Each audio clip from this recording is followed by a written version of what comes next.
Matthew looked around, and then looked at his friend, Violet.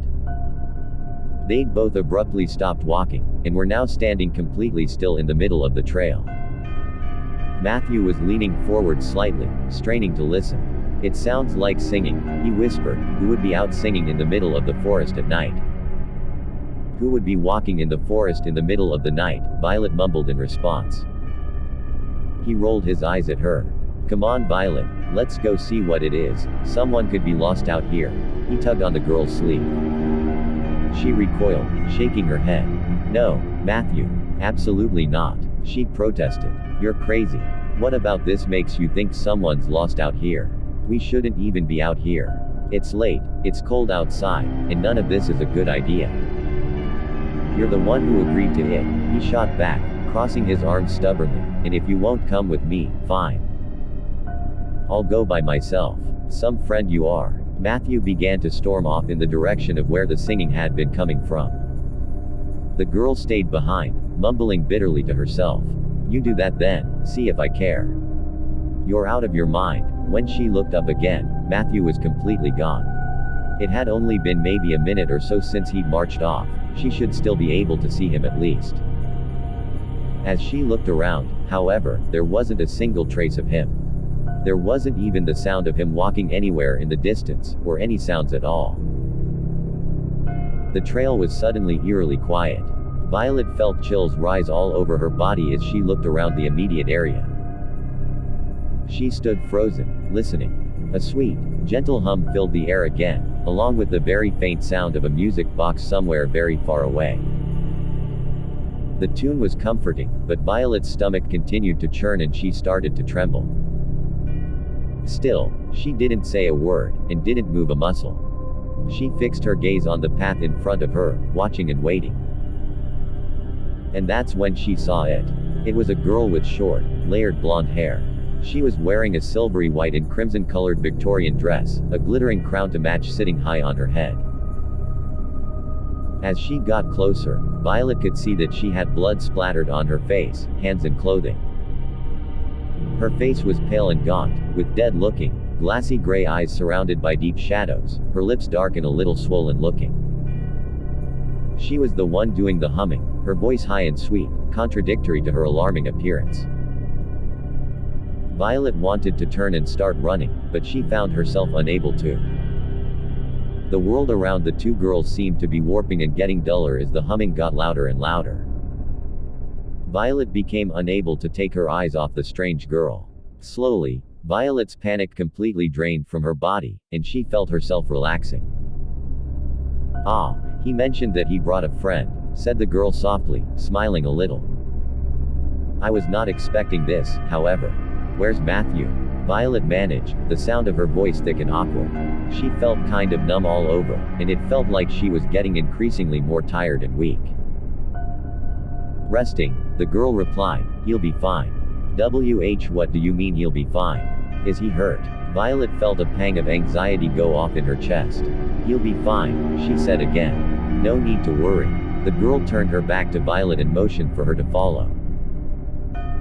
Involuntarily, Violet moved forward to be next to this girl, and they started up the path. The humming continued to grow in Violet's ears, the trees around them seeming to sway unnaturally. It almost looked like everything was stretched upward, as if it was being pulled towards the sky. Everything felt like it was dragging by, and it made Violet feel like she was dreaming almost. "What's your name?" the girl asked. "Violet," she replied. "What's yours?" "My name is Annalise Spirell." Annalise smiled. "It's nice to meet you. Where is Matthew?" Violet asked again, forcing herself to focus. "What have you done with him?" Annalise didn't answer the question. The path before them seemed to get longer and longer, and time seemed to be moving slower and slower with every step Violet took. Her limbs felt heavy, as if they were made out of lead. She felt as if she might just collapse, starting to sway on her feet and stumble. Annalise looped a blood-stained arm through hers, steadying her. "We're almost there, it's off this trail a little ways." Annalise led Violet carefully off the trail, where the forest got thicker, and the trees closer together. Annalise's humming was so loud now that Violet felt as if her brain was expanding against her skull. Her vision was starting to blur and colors were dancing in front of her eyes.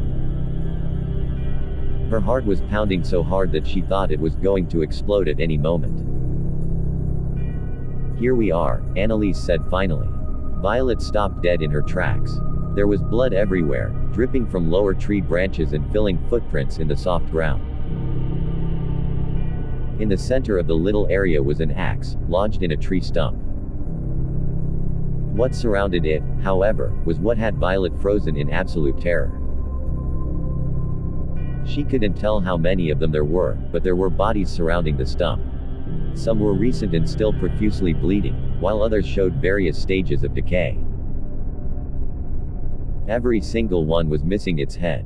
Violet didn't dare look up to confirm what was really making blood drip from the tree branches. "You wanted to know what happened. I thought it best to show you," Annalise said simply. Violet could take no more of what she was seeing and finally collapsed, face down on the dirt, letting swirling, inky darkness consume her. The following is a broadcasting excerpt, put out a week after Violet and Matthew were reported missing.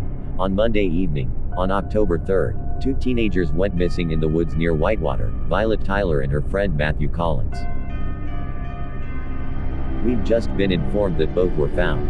Unfortunately, Matthew Collins has passed away from serious injury.